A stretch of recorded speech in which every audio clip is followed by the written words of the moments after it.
All right, welcome everybody to the social media trends that are going to dominate 2014. My name is Jake Abbott. I'm the president of BuzzBuilder, and BuzzBuilder is a marketing and social media tool that helps you generate more leads online. And I'm joined today with a really special guest, Leah James. She's a social media consultant and a real expert on how to generate leads through social media. And welcome to the call, Leah. Thank you, Jake. I'm happy to be here. Yeah, I actually met Leah a couple of weeks ago, and we got to talking about some different social media things she's doing with her clients, and it really got me interested in some of the things that she's talking to them about and some of the kind of content she's helping them create.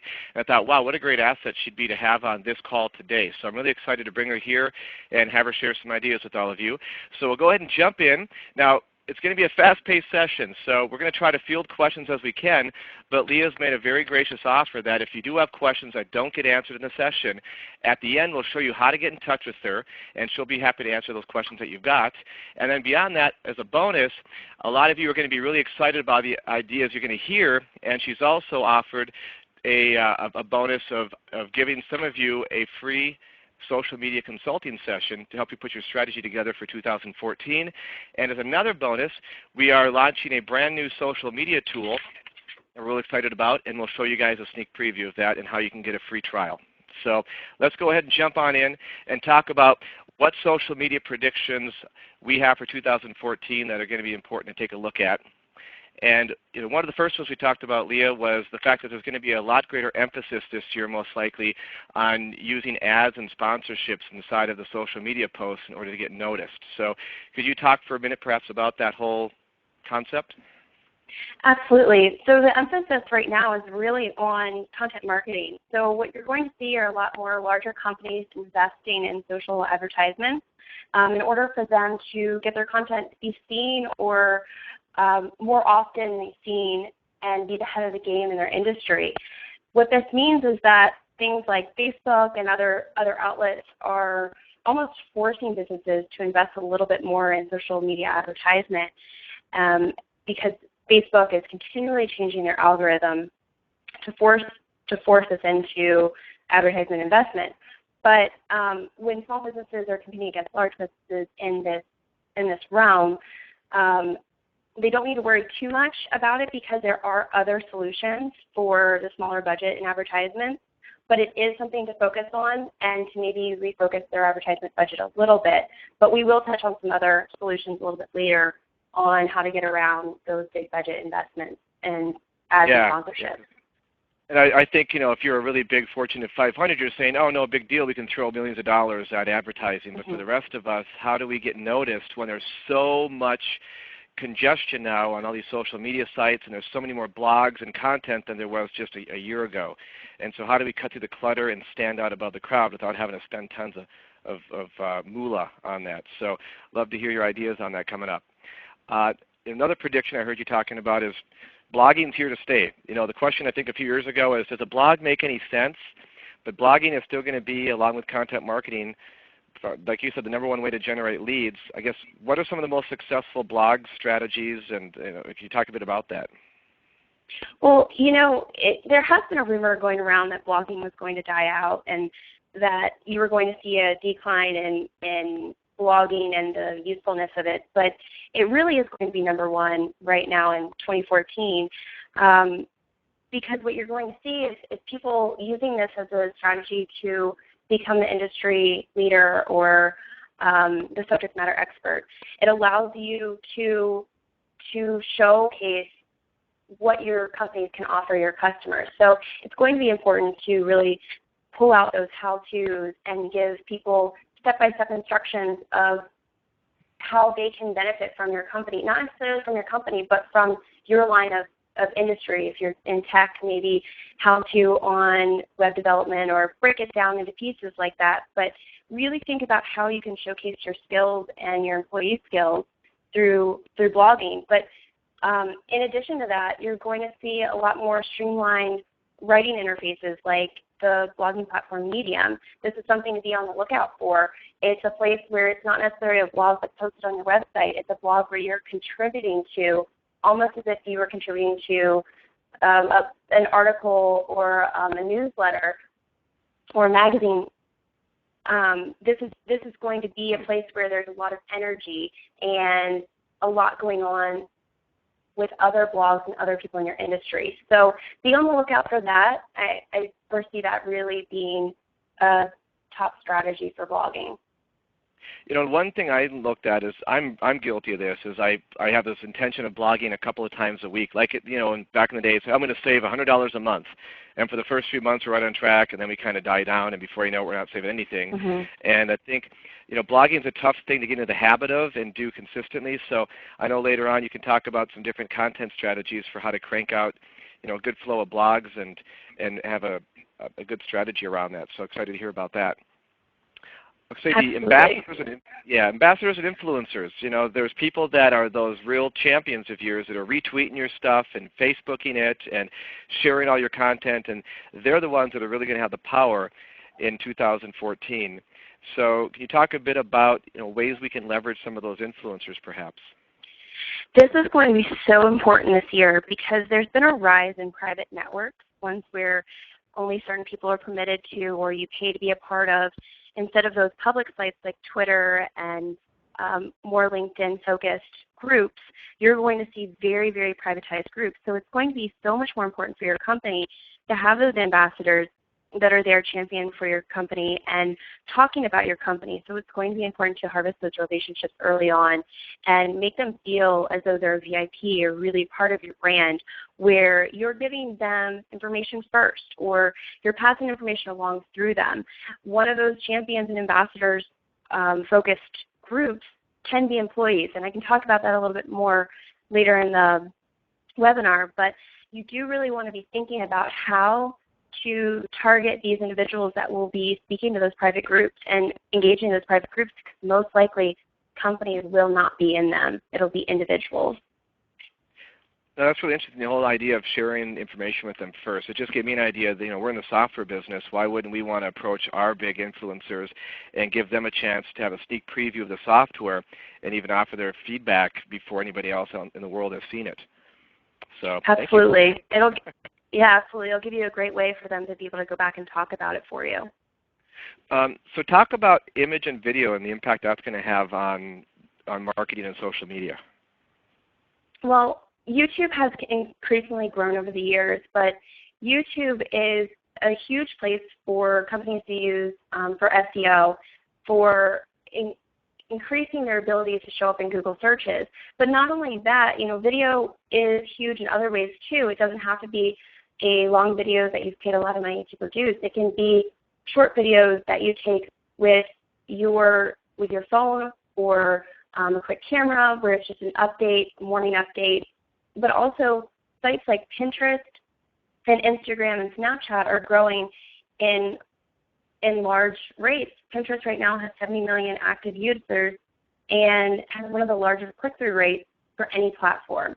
That's going to be huge for industries such as decor, family life, lifestyle, wedding, fashion, and food brands because that clicks straight through and can almost promise a purchase.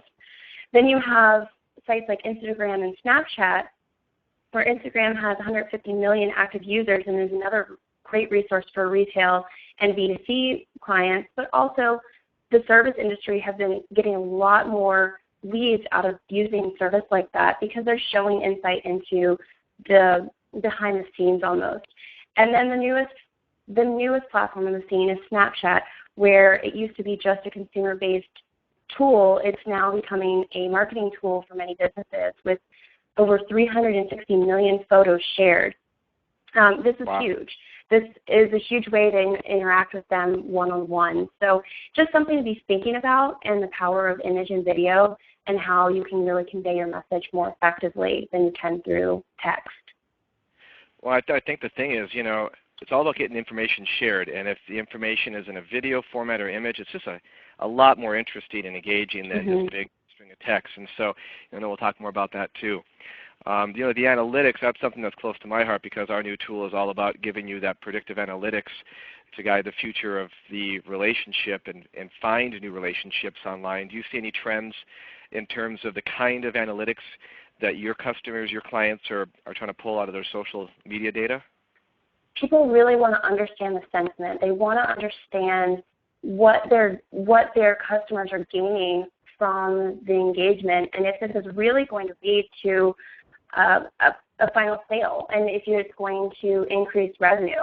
So that's really where people are looking for more information from analytics, and tools are going to be tested if they can deliver this type of data or not. Absolutely. And we'll show you later on, there's some different ways you can look at some trends.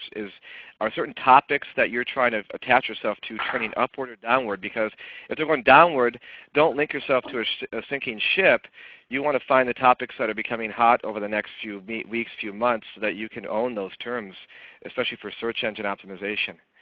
How about, you mentioned earlier, as far as some of the ambassadors, some of those might even be employees.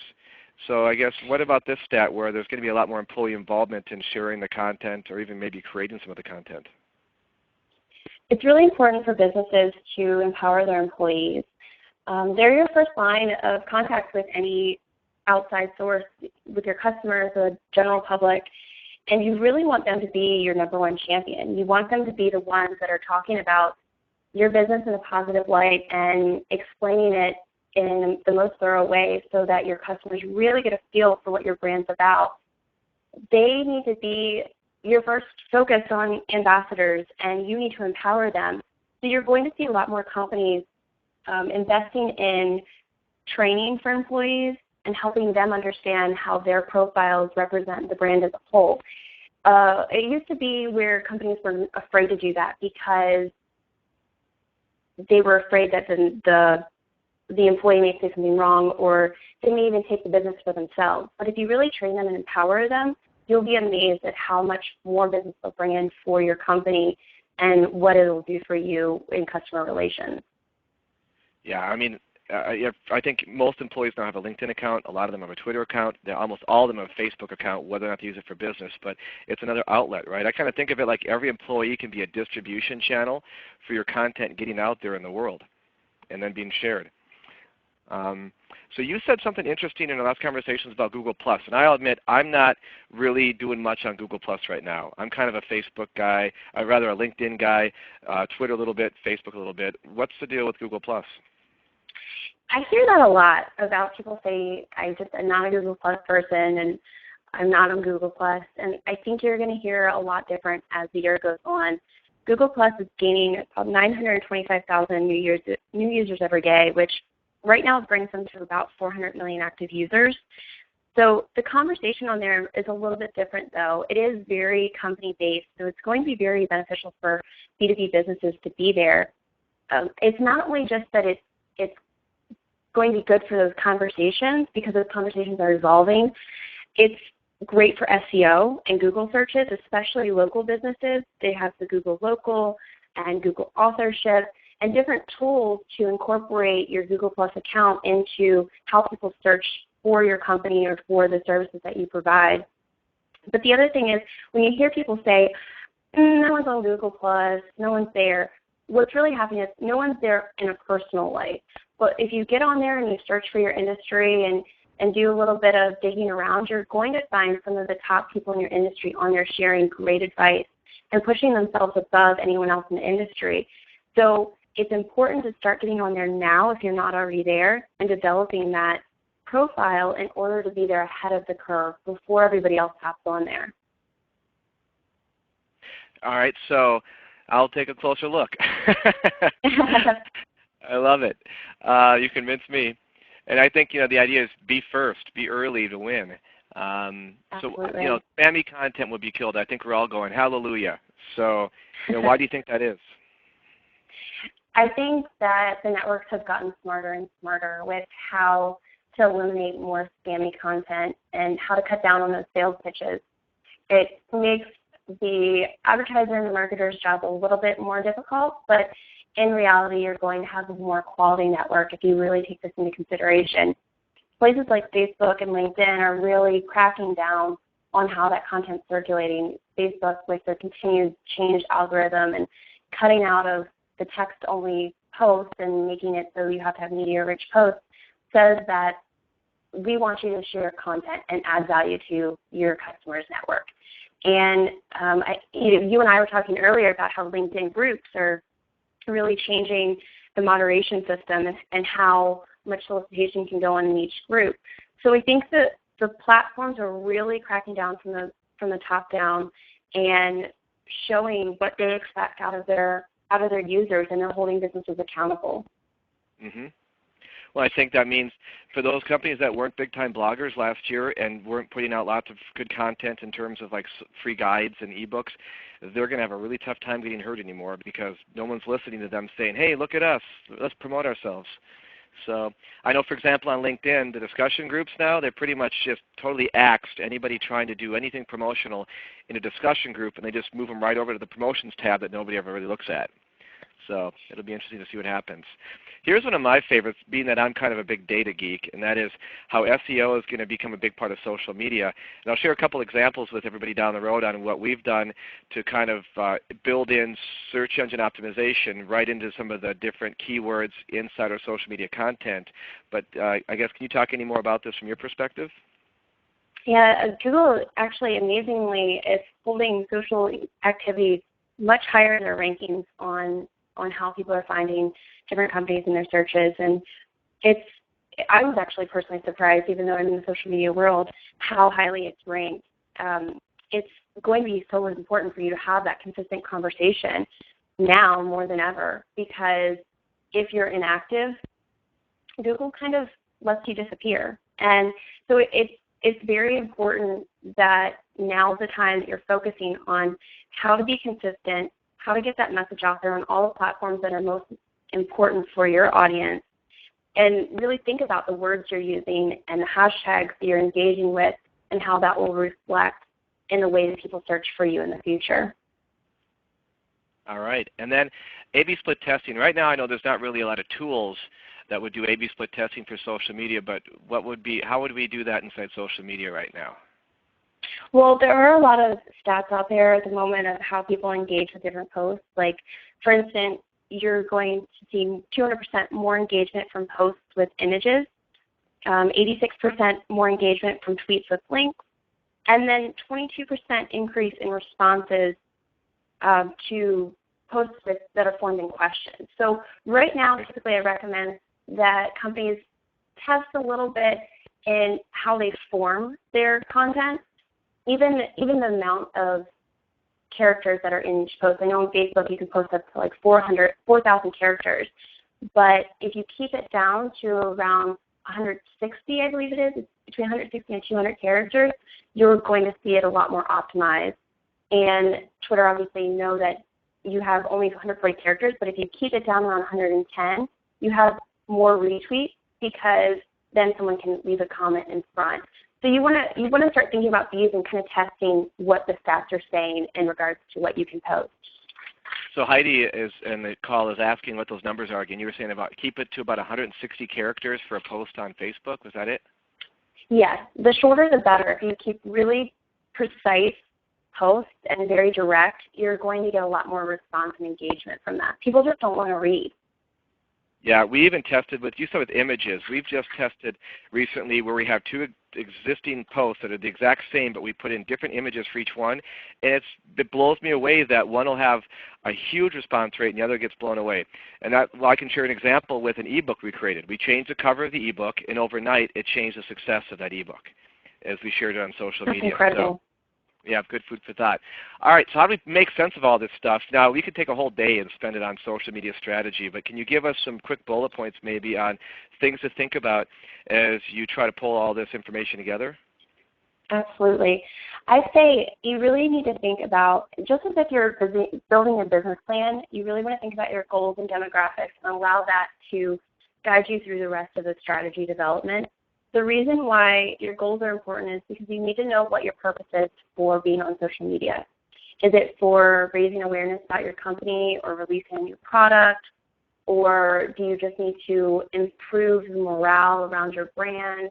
You really need to hone in on what those goals are and what your mission is. That will help you guide what you're talking about online. But then from there, your demographics are really important because each site has a different demographic. And you might have on Google Plus 35 to 40-year-old males who are typically in the higher management level position. So if you need to target those for your product, then you need to be on Google+. But if you're targeting a teenager and you have a specific product that you want them to engage with, then you should be thinking about Snapchat.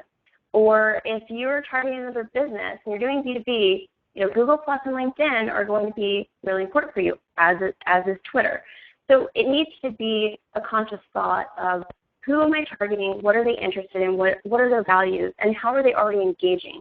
That'll also tell you the times of days, the days of the week, and when it's the most important to engage with those people. That way you're not wasting time as you're building that strategy. Well, and speaking of time, as part of the strategy here, when I spoke to you, you threw out this idea of a content calendar, and I was just like, that is the key, because I'm guilty of sporadic social media posting, and no consistency means no results. So can you talk about this whole concept of a content calendar for cranking out good content?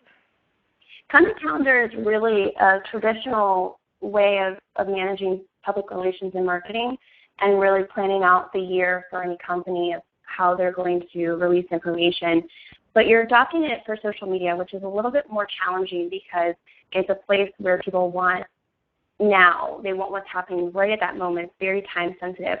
But if you plan out what's going to happen, typically over the next 6 months, just basic events, industry trends, things that are coming up, important dates, then you break it down, and usually about a month out, I'll have clients look at their month and see what's going on each week down to the days.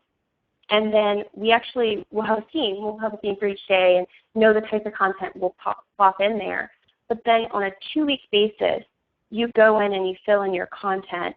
So that's articles, quotes, images, memes, your own blogs. And if you're blogging, that should be included in that content calendar.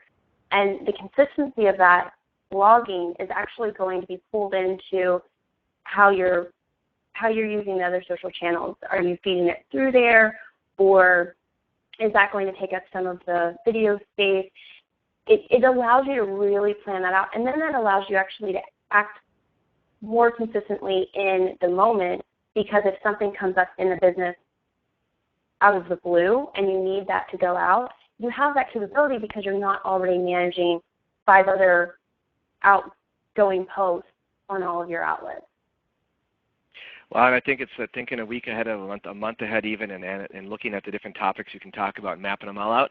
And that's something I never did. I'm running and gunning, and I think a lot of people can relate to that. So Absolutely. I actually just hired 2 part-time interns, and we're meeting on Wednesday, and the topic of conversation is, let's map out all the topics we want to blog about and talk about on social media for the next month. And so I don't have to run and gun anymore. And part of this is what I'm looking forward to hearing from you is, there's a ton of different types of topics, right? So which topics have you found gives people the biggest bang for the buck? That might mean it drives the most leads, it drives the most traffic to a website. Any examples that you've seen the most success with over the last year? Yeah, it really does depend on your industry and who your customer is. But in general, how-to guides or explanations really are a huge piece, because right now people are looking for ways to make work easier, or how to hack life, how to get around those challenges of not knowing certain things. So if you provide them the resources to learn and to gain some knowledge, you're not giving them just the tools, but then you're also giving them the way of looking at you as the subject matter expert. And when they run into a problem again, they're going to come back to you.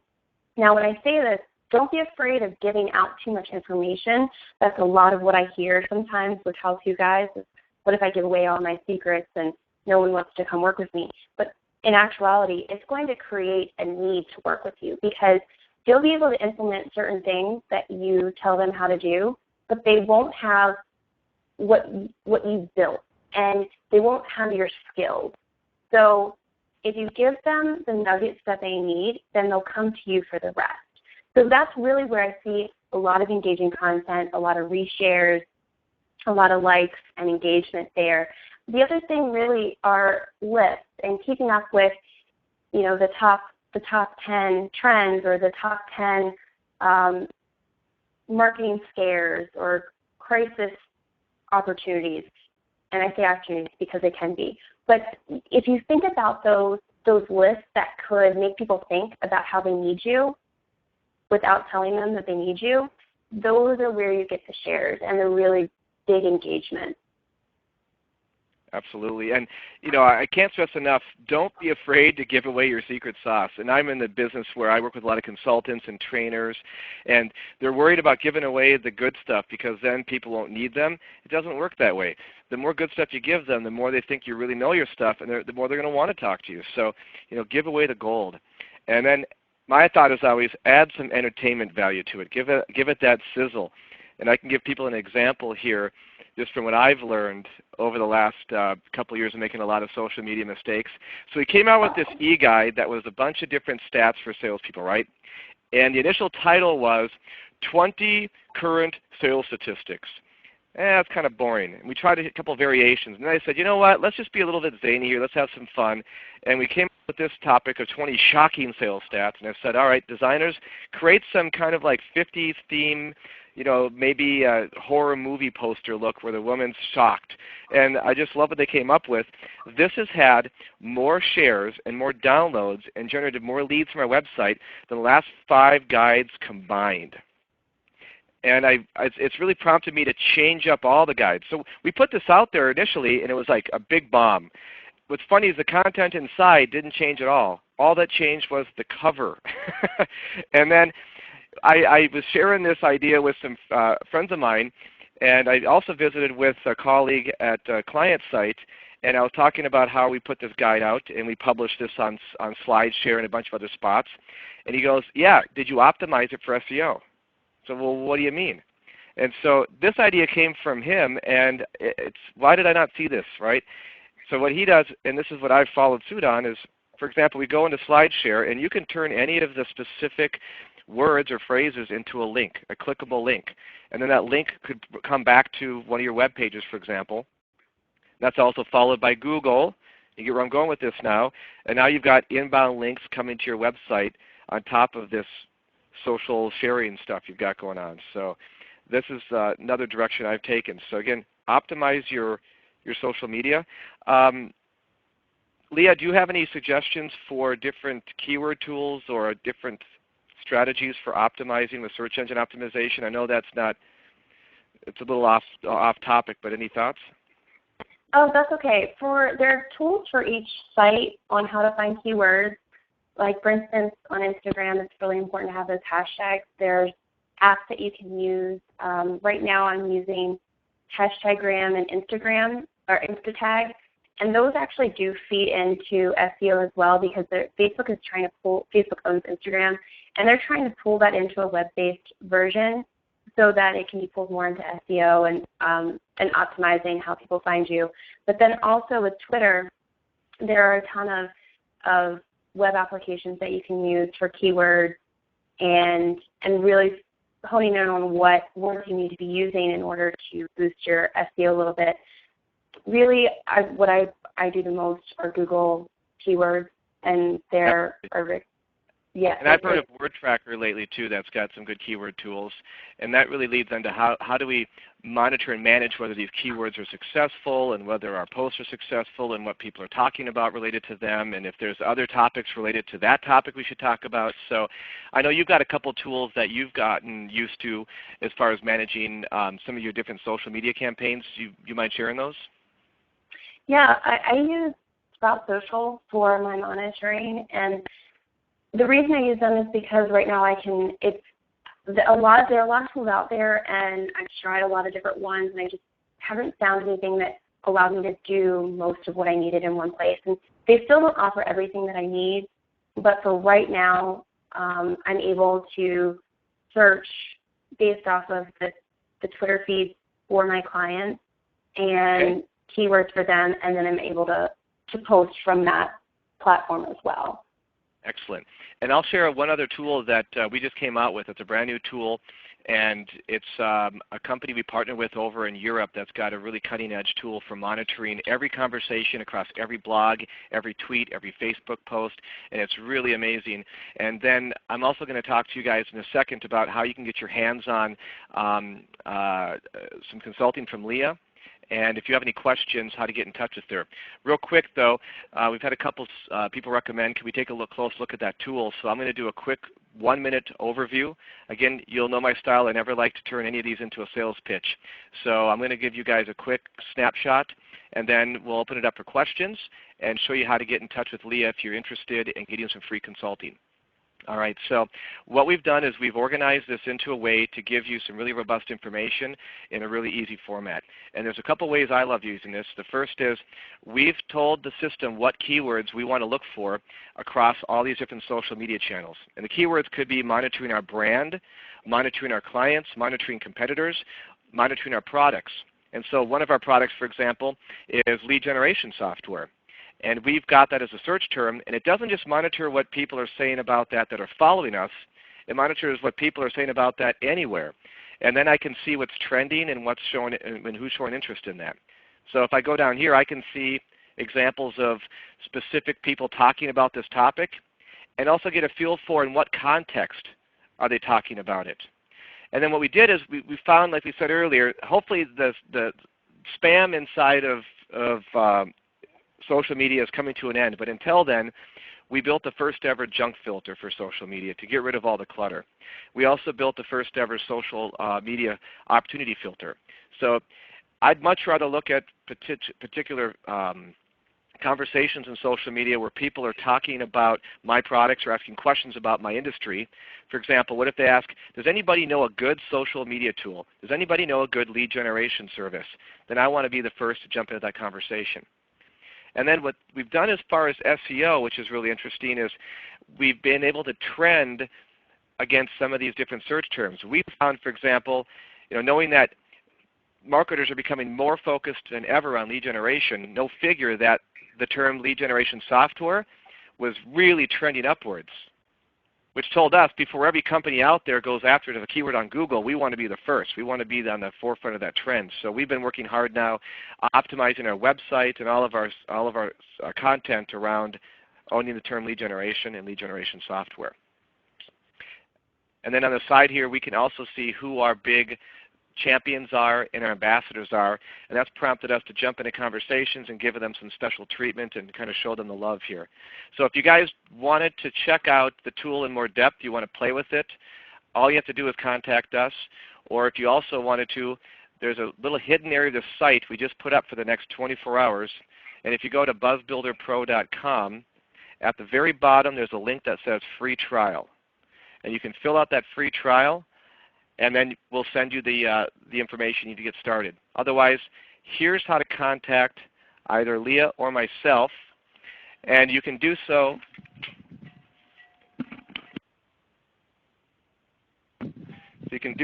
either through the buzzbuilderpro.com, so info@buzzbuilderpro.com, or email Leah at leahjames.com. Now Leah, you had mentioned that you've got an offer for people, so if they wanted to have a chance to get a free consulting session, I think it was the first 5 people to email you right now will have a chance for that consulting session. Is that the case?